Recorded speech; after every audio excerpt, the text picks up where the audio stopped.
Hernández nos convoca el grafo del deseo, un instrumento teórico de Lacan.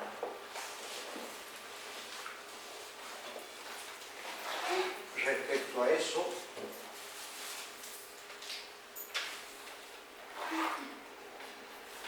tengo que decirles cómo rankea este elemento conceptual entre lo que circula como instrumental para comprender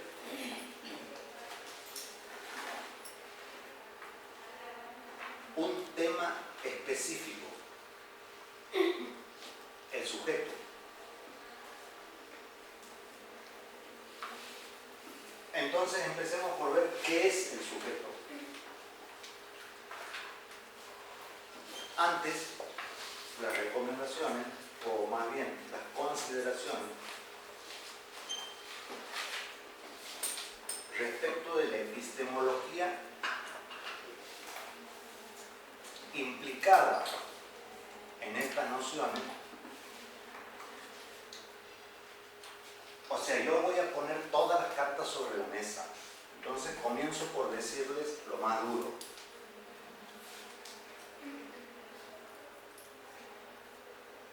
Las consideraciones epistemológicas necesarias a la comprensión del grafo tienen que ver con una temporalidad que no es en la que creemos. ¿Hay alguna forma de refrigerar esto?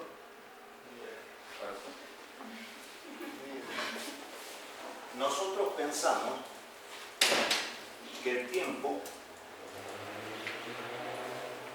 tiene un sentido lineal, ¿no?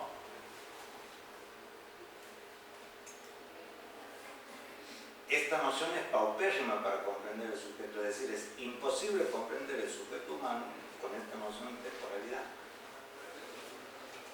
Nosotros pensamos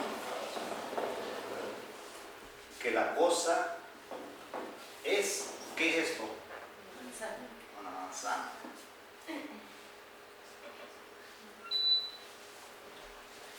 Y por último, pensamos que nosotros somos algo en términos perfectamente definidos de individuo.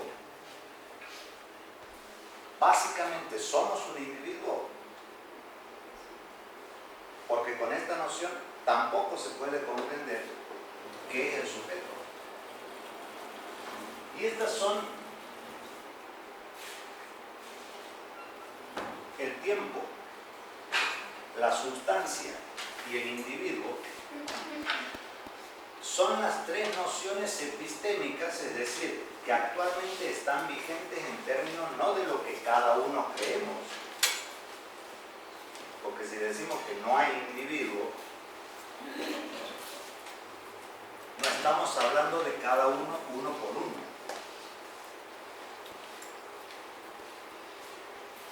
Es lo que creemos como conjunto de una comunidad hablante que tiene un argot de significaciones, es decir, un conjunto de significaciones relativamente establecidas. ¿Sí?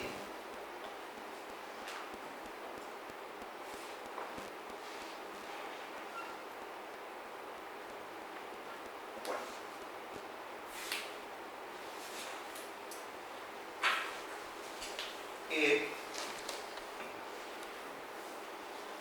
He visto en el periódico que se anuncia una relectura completa de la obra de Lacan.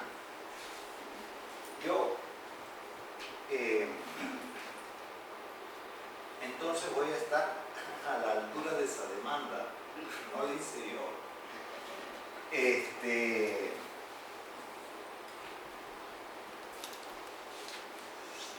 Como nota formal, pero absolutamente necesaria y merecida. Agradecemos a la Casa General Alcorta por toda esta actividad, ¿no?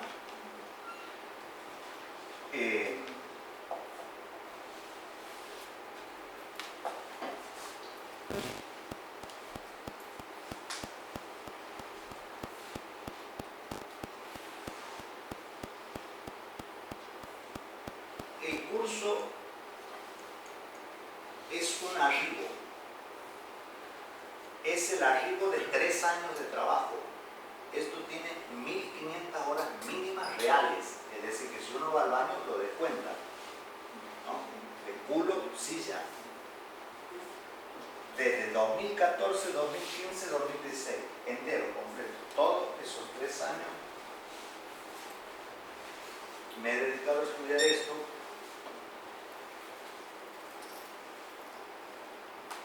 Y no lo he hecho solo, porque justamente solo no se hace nada, siempre no. Pero en este caso están implicados el grupo específico tipo cártel que formamos Eduardo Christensen, Cristian Mignini y yo. El grupo 4 líneas, en donde llevamos adelante las lecturas filosóficas en cabeza, digamos, de Carlos Díaz Brandán, Belisario Aguad y algunos más.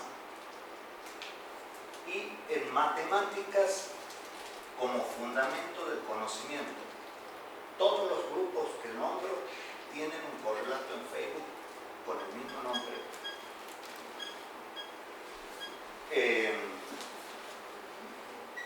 En cabeza de Elio Suárez, que es un matemático, y esa es una gran ventaja. Y Víctor Cáceres. Estos grupos son los grupos locales de donde ha surgido esta producción que yo voy a poner a su consideración, ¿no? Pero permanentemente yo me he vinculado con Apertura, que es una sociedad psicoanalítica de Buenos Aires, que, digamos, si dudamos del individuo, mal estaría nombrar una cabeza, sobre todo porque Apertura tiene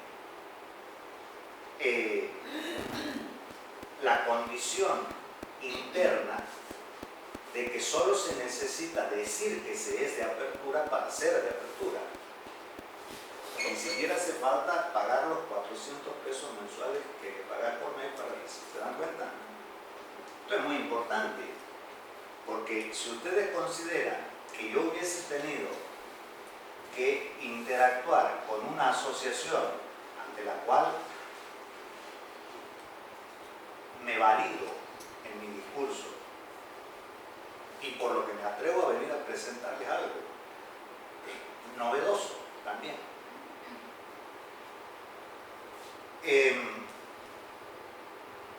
Es decir, la estructura de la sociedad en la cual uno interactúa científicamente está directamente implicada en la producción que vamos a obtener. Esta sociedad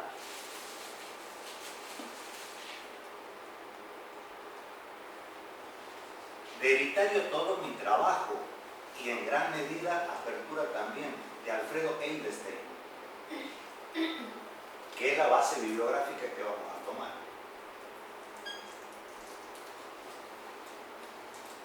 No queda solo en Alfredo Eilestein, Ricardo Kuzniku, Martín Kinkiewicz, Mónica Jacob, nombro así de memoria, Félix Morales, es decir, un montón de personas que no son un montón sino un sujeto, ¿no? Al que yo también debo algún mérito, si es que tiene lo que voy a exponer, y me hago cargo de todos los errores, porque a nosotros como sujeto, ¿qué nos queda? Hay otro con el que interactuamos, pero ese otro existe, puede hacerse cargo de su falta. Es decir, si yo en este discurso digo algo incorrecto, ¿puedo decir que este error proviene de Apertura? Nos tenemos que hacer cargo de los errores y los méritos compartidos comunitariamente. Bueno, de todo modo la bibliografía de Alfredo Eilestein es fundamental. Y si hay hay aquí una nueva perspectiva que en realidad no es nueva, sino que es una lectura, a mi modo de ver, totalmente ajustada a lo que Lacan pedía que se haga con él, al modo en que Lacan quería que se lo lea.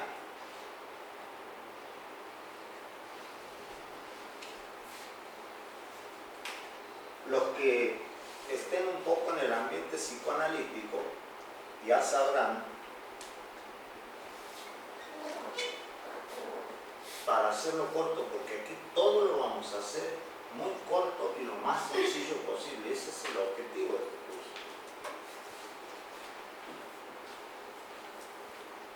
Lo que implica una falta de citas que en la apertura son muy importantes y de las cuales vamos a prescindir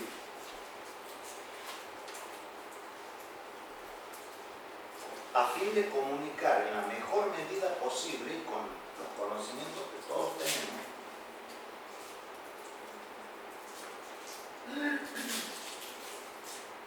el mandato de Lacan respecto de su enseñanza. Lacan dijo un montón de veces en el 75, lo volvió en el 72. He fracasado.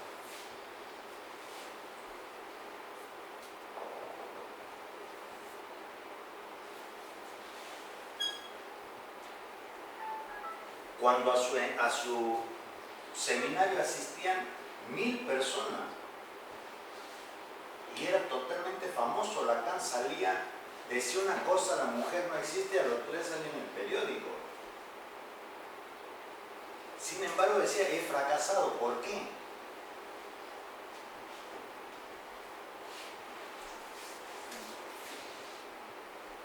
Entendemos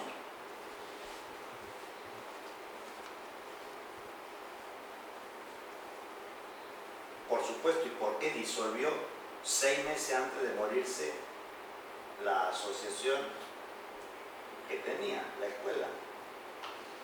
¿Saben ustedes? La disolvió.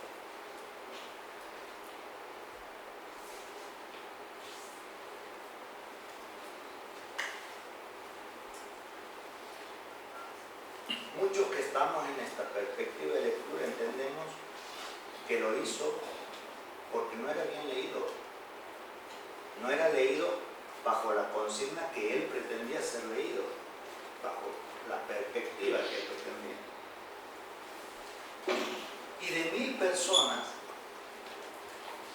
prácticamente o ninguna o prácticamente ninguna que yo sepa, ni Cortés Soler, ni Milner, ni Millet,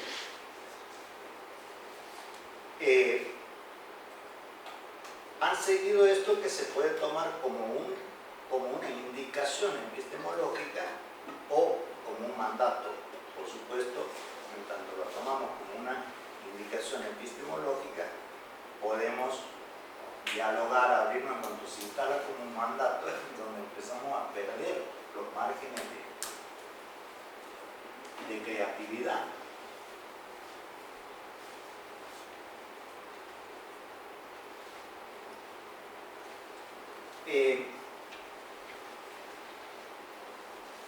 El material que les podemos proveer, como les digo, hay 2 formas de encarar la cuestión esta, del grafo, para tenerlo luego como instrumento.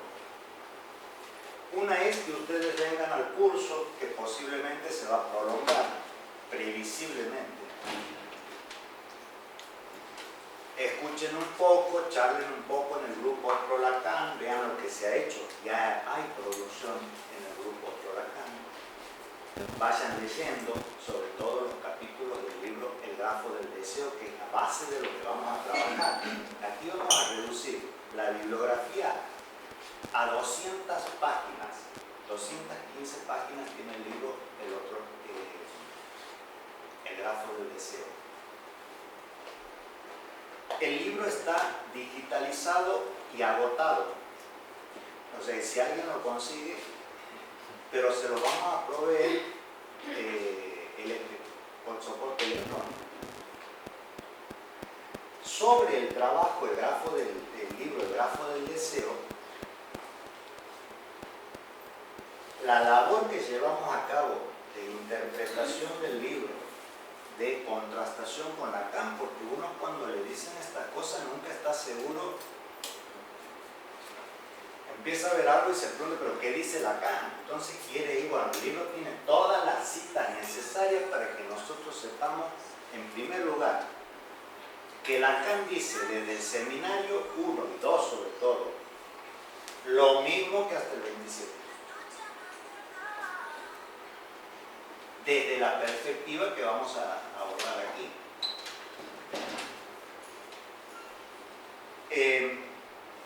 Ese trabajo en realidad no está hecho en el libro El grafo del deseo, sino en este libro, Otro Lacan, que si lo podemos digitalizar, para desgracia de Alfredo, se lo pasamos digitalizado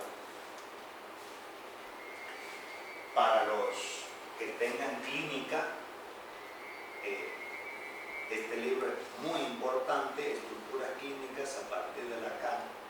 Aquí queda muy claro qué ocurre en el consultorio cuando procede.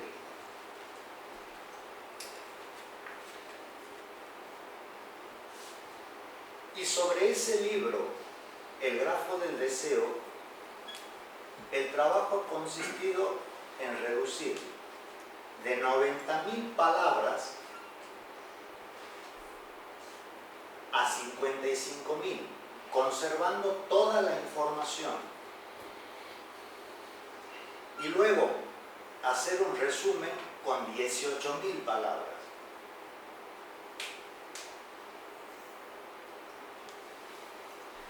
Esas tres instancias de edición, el libro, la edición del libro, reduciendo las coloquialidades y demás, y el resumen del libro, les podemos proveer en soporte electrónico. Entonces, la propuesta es esta.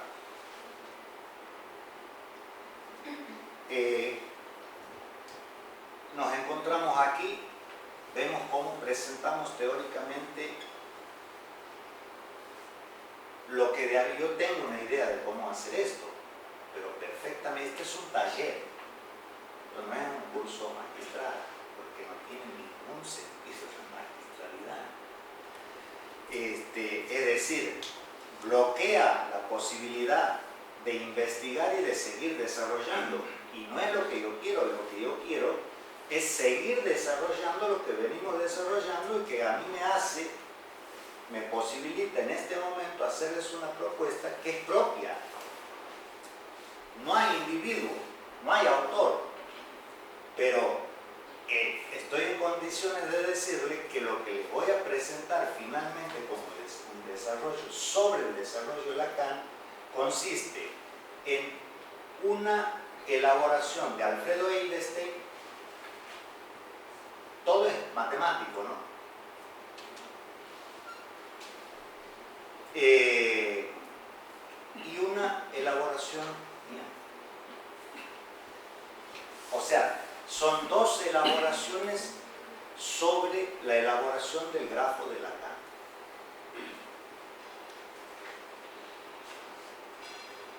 Entonces les decía que la modalidad de trabajo pueden ser dos. El que quiera venir, escuchar, interactuar un poco en el grupo, y el que quiera estudiar el grafo, con lo cual tienen que enfrentar el libro, la edición y el resumen. ¿Por qué estoy tan seguro de lo que les digo, digamos, no digo que sea necesario, pero esto viene dándose así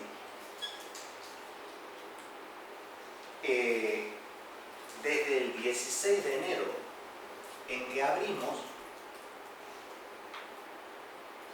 un curso vía la red por el grupo Otro Lacan.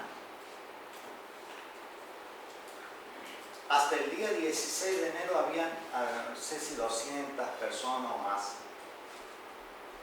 Hoy hay más de 500 personas, pero cualquiera con el grupo, están los chicos, los moderadores, cualquiera que quiera ingresar, ingresa al grupo, quiere decir. Pero hasta esos 250 que había hasta el 16 de enero, prácticamente todos eran personas vinculadas específicamente al área, diría social, pero más específicamente psicoanalítica. Y había gente vinculada a las matemáticas también, venidas de otro grupo, invitados.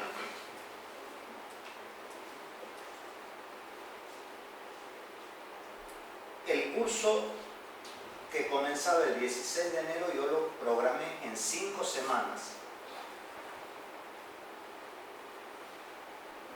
Es decir, que tendría que haber terminado el 23 de febrero. Y terminó el 23 de febrero y nosotros vamos a terminar en el 4º fin de semana. Porque a la currícula hay que cumplirla. El tema es que queda un grupo residual que es donde finalmente uno empieza a metabolizar las cosas. Porque estas son ideas que tienen, si se quiere, el volumen, digamos, de una comida. O de algo que hace volumen en el sentido cartesiano. Es decir, el volumen en donde una cosa está en un lugar y otra no puede estar en el mismo lugar en el mismo tiempo.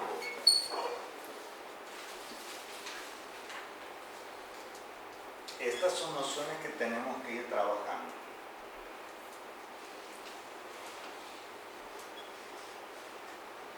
Entonces, de alguna manera, la invitación es a una ingesta que tiene después una sobremesa que en realidad es lo mejor. El trabajo es esforzado para entender el grafo de esas 250 personas. Roxana Veloso egresó en mayo, enero, febrero, abril, mayo. No, perdón, en enero, febrero, marzo, abril. Sí. Enero, febrero. Entonces, de enero a febrero un mes. 4 meses. De febrero a marzo, 2 meses. De marzo a abril, 3 meses. Eso es lo mínimo que demoró, dentro de lo que yo conozco, alguien para entender el grafo.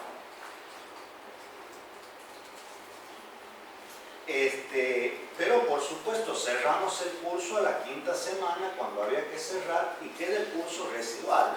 Quiero decir, todo el que quiera seguir estudiando hasta agotar de algún modo la comprensión de este recurso, lo puede hacer después de la 4ª semana. Por ahora la idea es que tenemos que ir incorporando a partir de poner en juego críticamente nuestras creencias, que repito, para los que recién llegan, son el tiempo lineal. Profesor, corríjame si el tiempo lineal, la substancia y la tridimensionalidad de la sustancia y el individuo, que es algo que generalmente denominamos como el soporte del sujeto.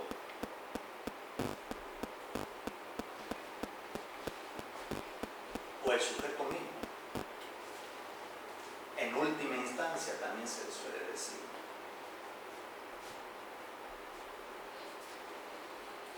Bueno, eso respecto a las modalidades, ¿no? Como es un curso taller, me gustaría a mí que nos conozcamos. disculpen ese defecto profesional áulico. ¿Qué tal, Carolina, profesor de filosofía? Cristian Mini. Rodrigo Medina, también profesor de historia. Lilian Cosana, Ok. de todo un poco. Y mi prima también. Además. María José, estudiante de psicología. Susana Cáceres, estudiante de psicología. Cecilia Maldonado, también estudiante de psicología. Rosario Saín, estudiante de sociología. Florencia Pérez, estudiante de psicología. Romina Vanegas, soy psicóloga. Juan Morales, estudiante de psicología. Gabriel Gallardo, tesista. Gabriel Santillán, profesor de historia. Ana Sayago, profesora de educación social. Cecilia Sollano, profesora en filosofía. Camarada. María José, profesora de filosofía. María Inés García, curioso, ¿Dejaste la carrera? por problemas de salud. Ah, sí, sí. Nada que esté en eso, sí. Julio Santillán, profe de lengua y literatura. María Gracia Paolet, estudiante de psicología. Rocío Pérez Panovara, estudiante de psicología. José Cárcel, ciudadano. Ignacio Hernández, igual. Mariana Suárez, estudiante de Derecho. Verónica Soprati, abogada. Verónica Soldán. Evangelina Patricia Ruffini, profesora de enseñanza primaria, escritora en potencia. Pablo Christensen. Vega Benjamín, psicólogo. Mariana Castiglione. Bueno,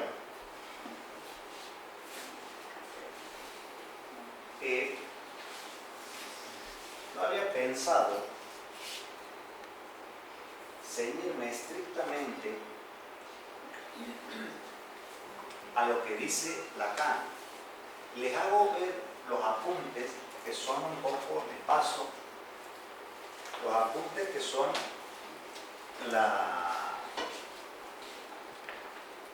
el modo, digamos, en que hemos podido el grupo SER, Cristian Mignini, Eduardo Christensen y yo, en que hemos podido elaborar este aparato conceptual. Está numerada la hoja, así que no hay ningún problema.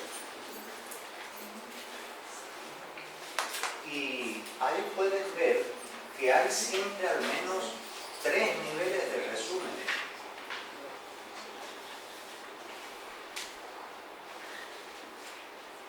Es decir, hay un primer resumen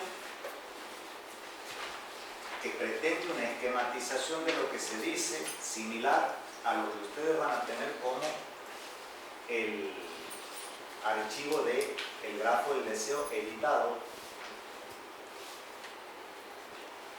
Un segundo nivel de esquema en donde se trata de ir integrando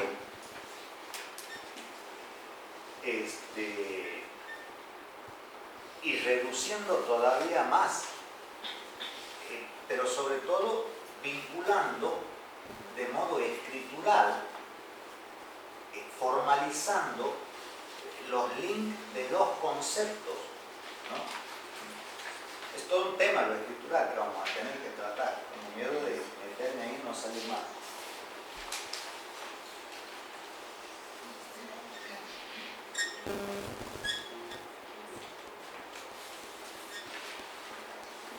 Entonces les decía que yo había pensado inicialmente cuando propuse el curso el 16 de enero, ceñirme estrictamente a lo que propone Lacan y le digo ya la bibliografía, el que quiera leer Lacan, han visto que ya no se lee Lacan.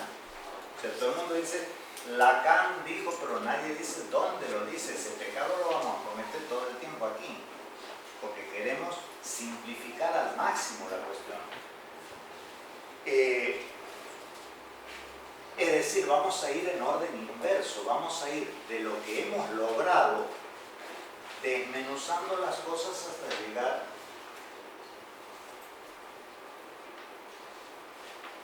¿cómo leen hoy? ¿Cómo trabajan los chicos que estudian? ¿Cómo se aborda una obra como la de Lacan? Si no tenemos un recurso informático, yo leí entre el 14 y el 16 2 veces toda la obra de Lacan, los 27 libros y los 2 escritos. Y gracias a mi amigo José Musi, que me regaló el libro, otros escritos, leí también otros escritos. Ese sí es solo físico. Pero toda la obra de Lacan la tenemos y se la podemos proveer en digital. ¿Qué hice yo? Como no encontré un programa en donde pueda operar un Word para ir reduciendo, ir esquematizando la escritura de Lacan, que a la vez puede utilizar el recurso del narrador de Windows o del lector de PDF que está en todos los programas.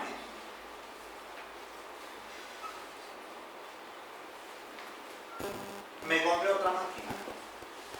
Entonces tomé toda la obra de Lacan, excepto el libro que ya les dije, otro escrito,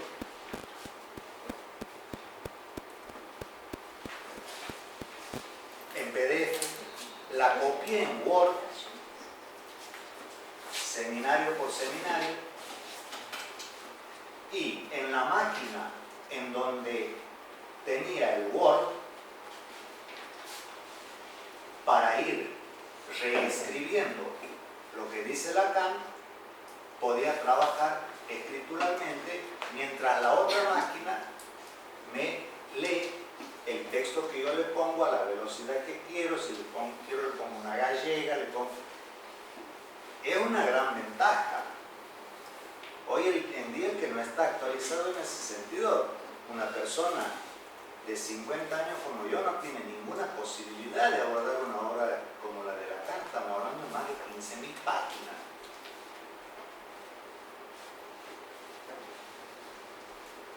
Además, yo no veo por qué no nos vamos a acomodar a los beneficios que nos da la tecnología, ¿no?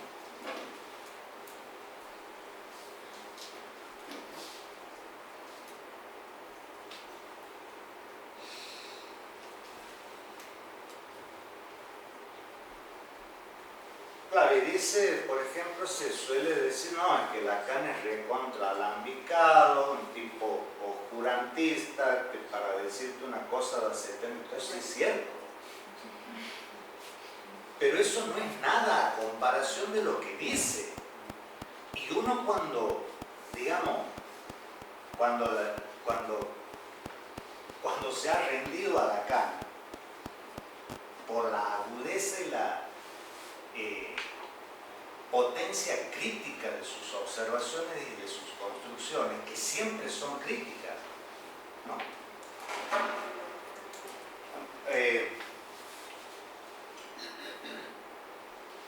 No sé, creo que es una opinión compartida de todo el que ha leído Lacan, que uno termina pensando que esa forma gongorina, dice él, de expresarse, es necesaria para decir algo que se dice, pero es decir, no es una lógica binaria, perdón, bivalente, puede ser binaria, se ubica, ¿no? Bivalente, no es una lógica bivalente de verdadero o falso. Es decir, Dora sentía que su padre, cuando le ponía una inyección, gozaba.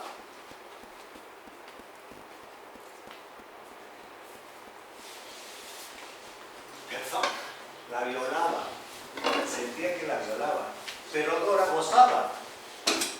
Y esto es contradictorio, es decir, no se puede resolver con una lógica bivalente, y ningún concepto de Lacan se puede establecer con una lógica bivalente, porque todos los conceptos de Lacan están establecidos en función de un sistema de relaciones de diferencia. Es decir, esta manzana, ¿qué es? ¿Cómo? Un objeto. Pero, ¿cómo puedo definirla? Es una fruta. Puede ser por las características de los sentidos, por la experiencia, por el tipo de trato que uno tiene con el objeto, Desde una fenomenología, Claro. es decir, desde una percepción del fenómeno en alguna de sus dimensiones. Sí. La fruta del pecado, diríamos. Y ahí llenó Bueno, campo simbólico. ya no es la misma manzana, ¿eh? Ya no es manzanita eso. Ahora, para hacer todas esas operaciones de asignar una categoría, lo que tenemos que hacer es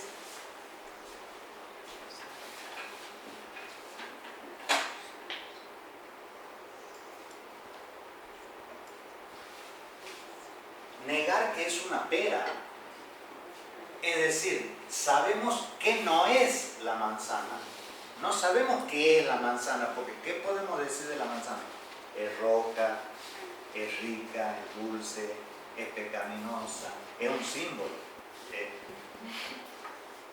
Pero todos esos predicados respecto de la cosa son a condición de una negación. Conocemos a partir de la diferencia. Esto ya desde 1906 o sí queda claro. O sea, este concepto, esta noción tiene más de 100 años, 110 años y 111 años.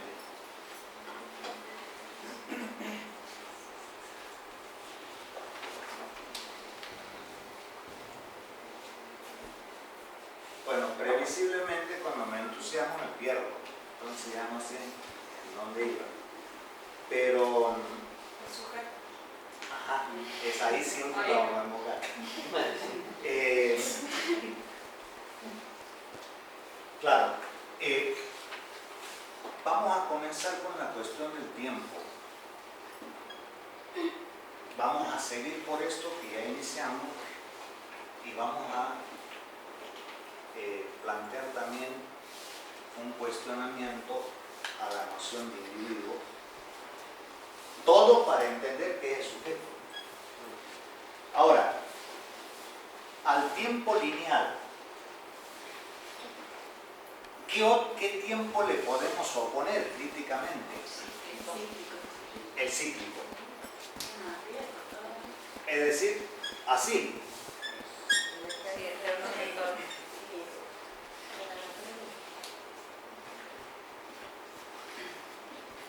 Por lo pronto no es el único tiempo posible.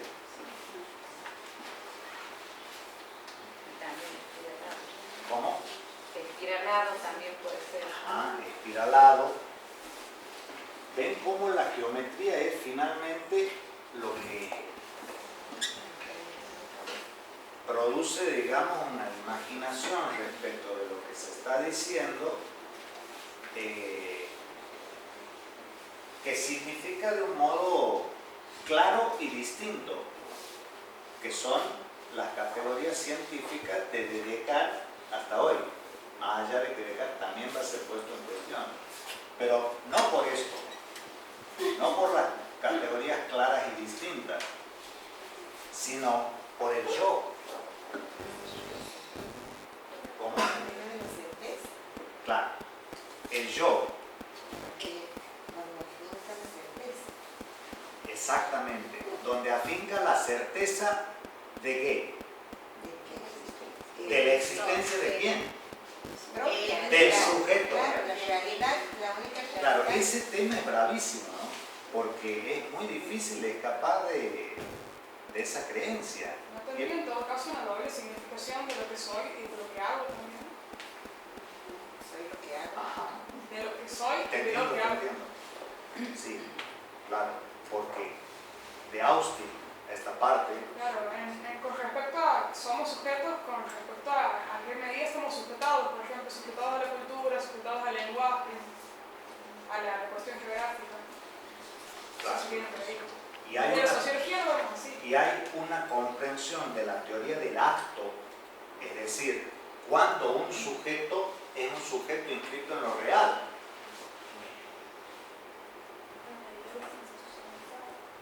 Fuerte, María. En la medida en que esté institucionalizado. Eso Bueno, esa es una depende- perspectiva muy sociológica y quizá apropiada para la sociología, pero fíjate, Nadia, Pero cuestión. ajá, Porque el sujeto es sujeto, el individuo, la categoría que lo quiera poner desde el momento desde que nace o desde antes de la concepción. Entonces no necesito una institucionalización para decir quién soy o qué hago. Es porque es. Esa es mi cuestión a lo que nos están enseñando ahora. De ahí tenemos mambo aparte. ajá, pero es justo que deba caído en el curso que corresponde. Claro. Es decir, más allá de lo que la institución como Claro. tejido simbólico y mandato implica, ¿qué es el sujeto? Exacto. Bueno, desde la revolución mercantil del siglo XV, en donde nuestro epistema empieza a desarrollar otras formaciones que son las que hoy subsisten en el reducto más duro de nuestro episteme, que es en la creencia, y que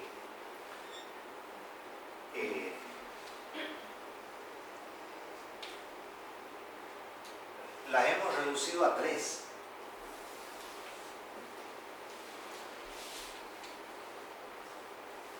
¿Qué estaba diciendo? Estamos Después de la revolución. Sí, después de la revolución mercantil del siglo XV, esto lo dice Lacan, se abre toda una, pues porque imagínense, Europa descubre América. Básicamente estamos planteándonos desde una epistemología que se podría reprochar de eurocentrista en la genealogía que estamos haciendo. O sea, es la genealogía del epistema europeo el que estamos analizando. Ahora, cuando Descartes dice pienso, primero dice dudo. ¿De qué dudo? De todo. De todo. De todo. En primer lugar, de la chimenea. Y el fuego, ese fuego, el fuego, es lo que percibo, es lo que es.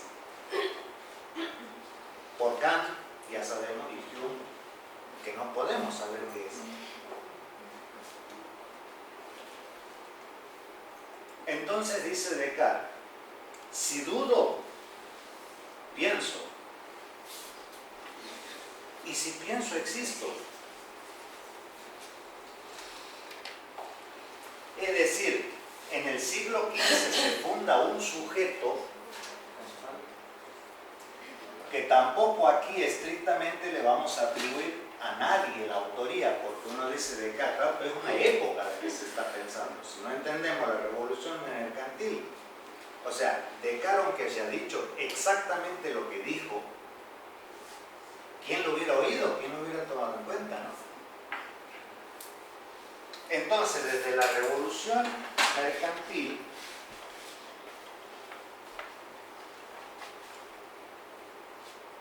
tenemos una certeza en términos de la convicción a la que nos lleva la creencia de que si pensamos, existimos. Y eso fundamenta la idea de un yo.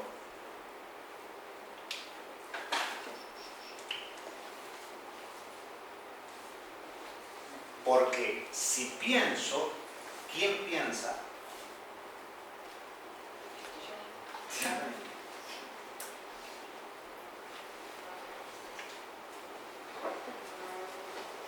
El individualismo es un tema que ya viene desde Sócrates. Es decir, cuando Sócrates le pregunta a los discípulos,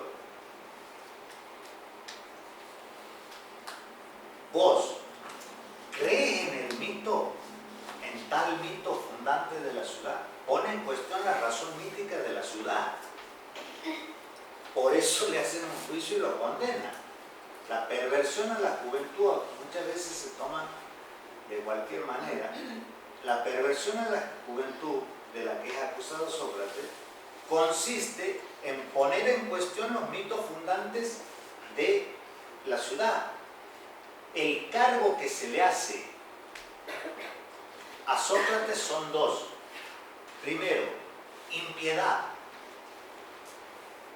Segundo, corrupción de menores. Corrupción de la juventud, no de menores en el sentido.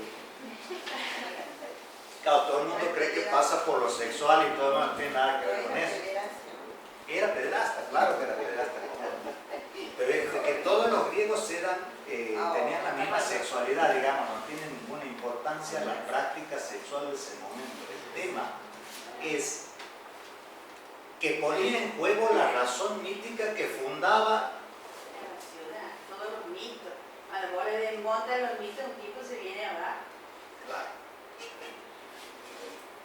Y si le desmontan los mitos instituyentes, peor. Entonces, el individualismo es todavía muy anterior, digamos 400 antes de Cristo. Más o menos ahí está Sócrates, profesor. Sí. Pero el individualismo, bueno, luego hay una articulación con el cristianismo. Esto nos puede llevar muchísimo tiempo y es muy importante y quizá lo vamos a tener que retomar. ¿Y por qué hablan de individualismo y no simplemente el concepto del individuo? Porque eso ya es como estirarnos en una sola dirección de significado del concepto ese. Cuando uno habla de individualismo, está dando una posición, una teoría, una perspectiva respecto de la condición claro, de individuo. y eso es lo que inaugura Sócrates. Ajá. Al preguntarte, ¿vos crees en lo que crees? Claro, que opera ahí la función crítica, como que cada uno dentro de sí va a tener que buscar las razones. Claro, sobre todo porque esa respuesta no está afuera, está dentro, como dice vos, ¿no?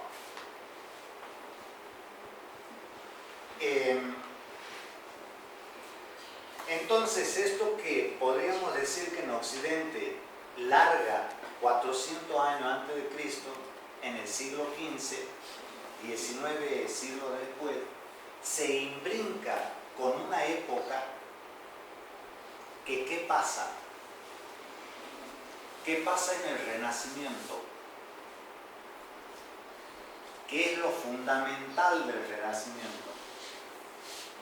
Cambia la relación del hombre con la naturaleza. Se vuelve a lo griego, pero no se vuelve a lo griego, nunca se vuelve al mismo lugar. De la misma manera, no. Claro, esta modificación de la relación del hombre con la naturaleza es posible porque la relación del hombre con Dios ya estaba cuestionada. Entonces, cuando Galileo observa por el telescopio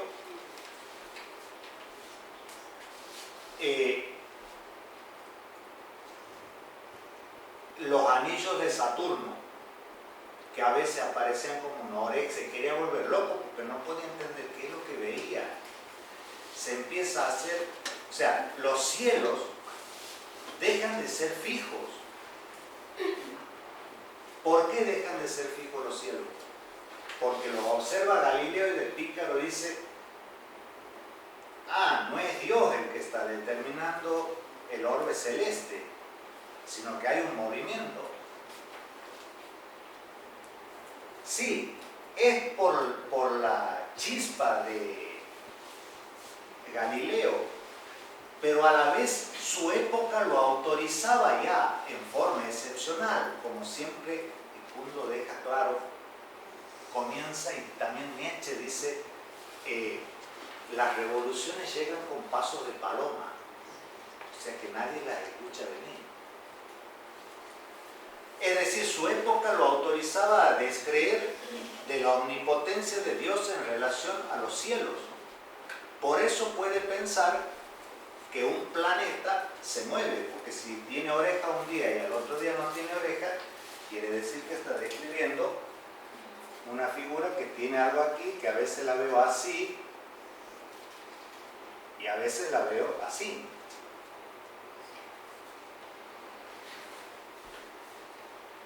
¿Qué le dijeron a Galileo? Que debía orar, ¿Cómo? que había que acogerse al niño instituido. Claro. No te puedes salir de la religión. Hay una escena que la describe Hans Reichenbach, que también la toma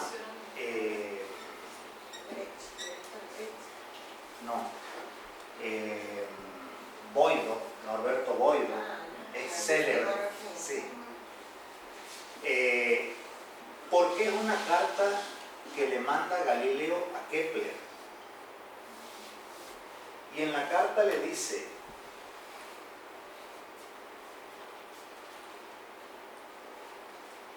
usted quedaría perplejo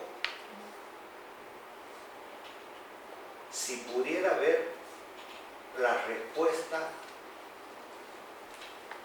que me dan los cosmólogos teólogos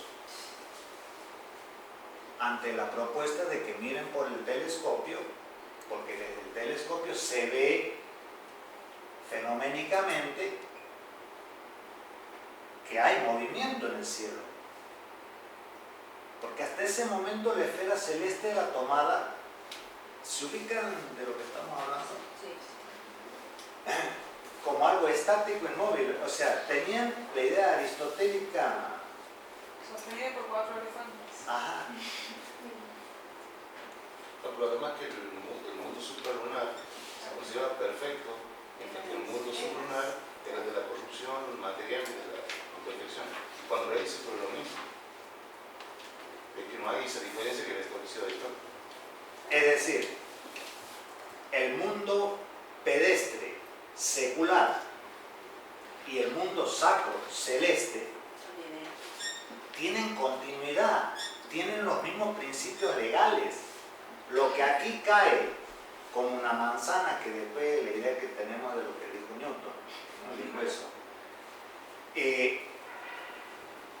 es lo mismo que pasa entre la Luna, Júpiter, el Sol, la Tierra. Y que la legalidad sea posible para los cielos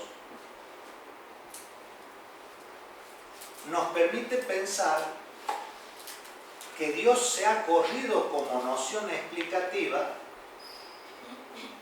de todo ese orbe supralunar. Pero tal vez tiene un diálogo en este mismo sentido, en donde está Galileo con un filósofo, un matemático, un teólogo. Es muy conocido el diálogo. Ah, sí, el mismo es. Claro, es el mismo. Cada uno va poniendo su argumentación. ¿Qué le dicen los teólogos a Galileo? No, que son verdades fundadas y que no se pueden poner en discusión. Sí, pero ¿qué le propone Galileo?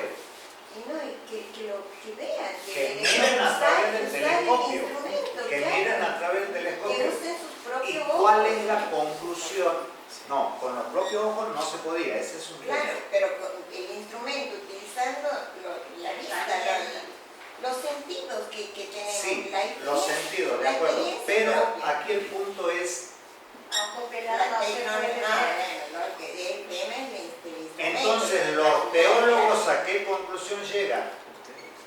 A que el telescopio es un instrumento diabólico, Claro, porque claro. nos hace ver cosas que no Que están van en la contra, escritura. Claro, que van contra las leyes establecidas por la fe, claro.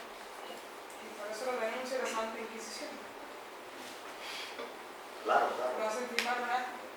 Claro, ese tiene que retractar el libro, en fin. Y sin embargo se mueve. Ahora, esta idea de Galileo es posible porque el mundo, en la explicación que se pretende, ya no necesita de la idea de Dios.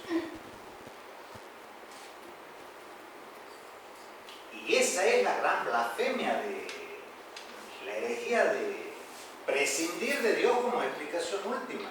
O él finalmente firma, pone el gancho que es la explicación última. Claro, ahí en los siglos posteriores al 15 hasta el 18, cuando surge ese movimiento iluminista donde empieza a primar la razón, en ese proceso es donde se pasa de una concepción teocéntrica, teológica, a una antropocéntrica, donde en vez de Dios pasa a ser el hombre, digamos, el centro del universo, y se empieza a analizar de otra forma al individuo, al sujeto. Hay también Pasa a cuestiones ser el políticas, hombre, ¿no? sociales. Pasa a ser el hombre Claro. porque se abre al humanismo.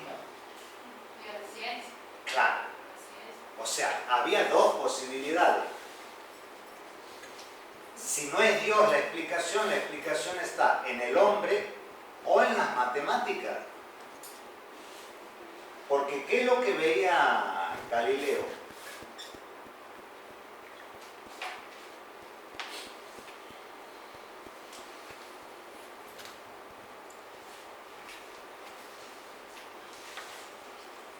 Veía que si lanzaba una piedra y calculaba la resistencia de esta fricción, podía prever en dónde iba a parar. Entonces, y vio que se aceleraba en una relación directa a la evolución de la trayectoria. Entonces dijo, si yo tengo una relación entre la trayectoria, el trayecto recorrido, y, es decir, el trayecto en el sentido espacial, ¿no? El trayecto recorrido y el tiempo, a más trayecto recorrido, en menos tiempo recorrerá el próximo trayecto. ¿Se dan cuenta? ¿Cómo? Vamos, cada rato. Física. Claro. Ahora, esta relación que describe el movimiento nos lleva a pensar que se puede describir matemáticamente todo lo que consideramos fenómenos fundamentales de la física. La apuesta después del siglo XV, establecido el cogito ergo sum, es decir, el pienso luego existo como constituyente del yo, tiene dos posibilidades: el humanismo o la matemática, la lógica matemática. La física ha tomado el camino de la lógica matemática, ha tenido desarrollos que a nivel tecnológico podemos considerar impresionantes, y por la vía del humanismo,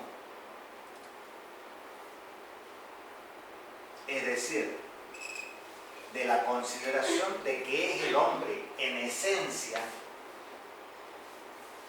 y en sustancia, ¿qué tenemos? ¿Qué desarrollo tenemos en el área social? Por la vía de la poética del hombre. Más poesía, poesía y más poesía y más poesía. Y claro, cuando le dicen en una obra social que no le puede pagar la clínica al hijo porque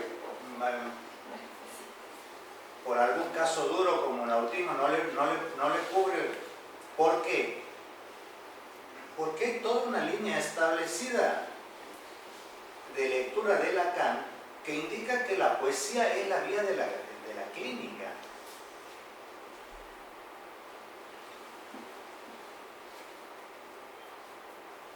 Esto lo está trabajando Martín Klinkewi en un curso que actualmente está andando, que está publicado también en el grupo. Bueno, la cuestión es que no podríamos entender el proceso de la comprensión que tenemos o que podríamos tener en este sujeto que formamos a partir de un individuo y otro individuo.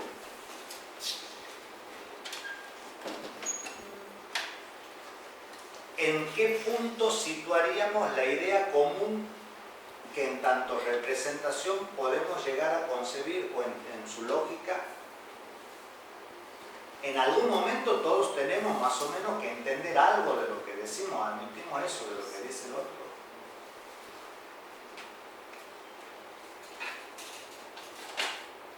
Individuo contra individuo, sobre todo tomado sustancialmente como el cuerpo, como la carne, no hay ninguna posibilidad de explicación. Entonces a esta noción le vamos a contraponer la de inmixción de otredad. ¿Cómo se llama? Inmixción de otredad. ¿Qué es inmixción? Inmixción es un proceso por el cual dos cosas que se mezclan no pueden ser separadas.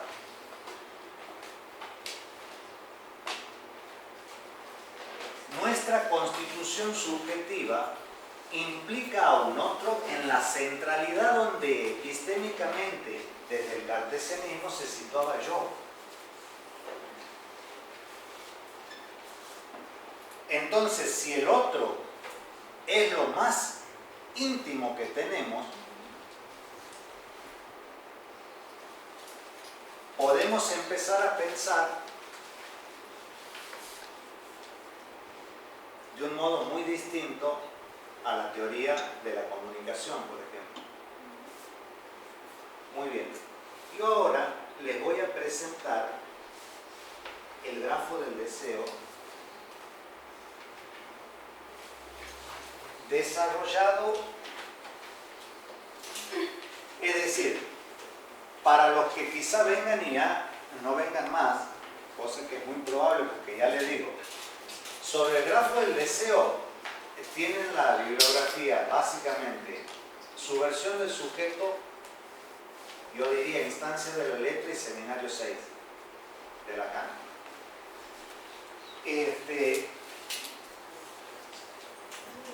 Publicados hay solo 2 libros sobre el grafo del deseo. Uno muy sistemático de Alfredo Edelstein, que es el que vamos a trabajar, y otro, ¿cómo era el nombre, Cristian?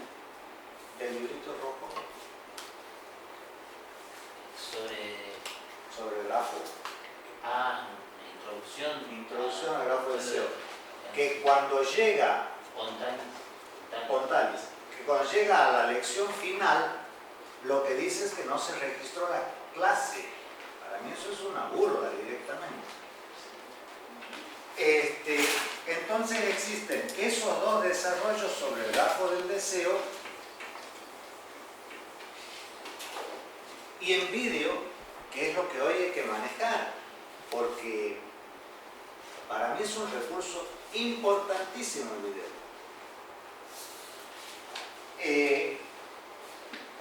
Tenemos la presentación de José Pérez Asensi Pérez, de Barcelona. Son 4 presentaciones de 3 horas cada una, es decir, que dura 12 horas el dictado para tener una comprensión primera comprensión, y ese es el problema. Estirar tanto la labor para poder arribar a una comprensión desalienta el planteo de mi amigo Manuel. Y tenemos un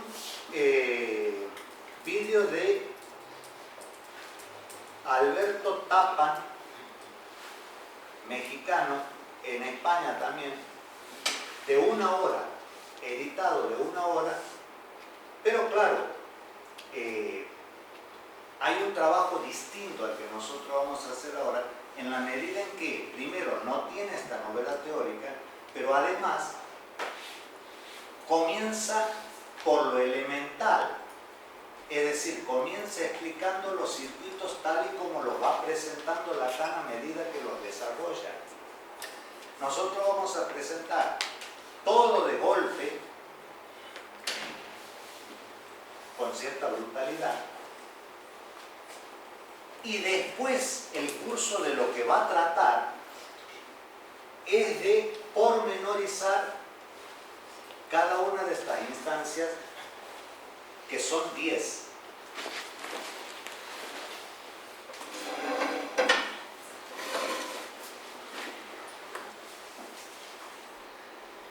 Introducido ya en la complejidad de lo temporal, es decir, en la no linealidad de lo temporal, nosotros decimos, ¿no? Porque Saussure todavía mantenía la linealidad del discurso. Jacobson le dice, la linealidad del discurso es un prejuicio del maestro ginebrino. Si decimos, un hombre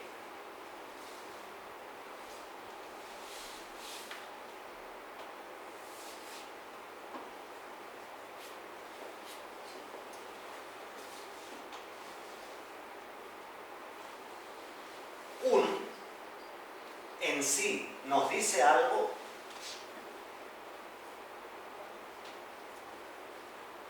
no nos dice algo.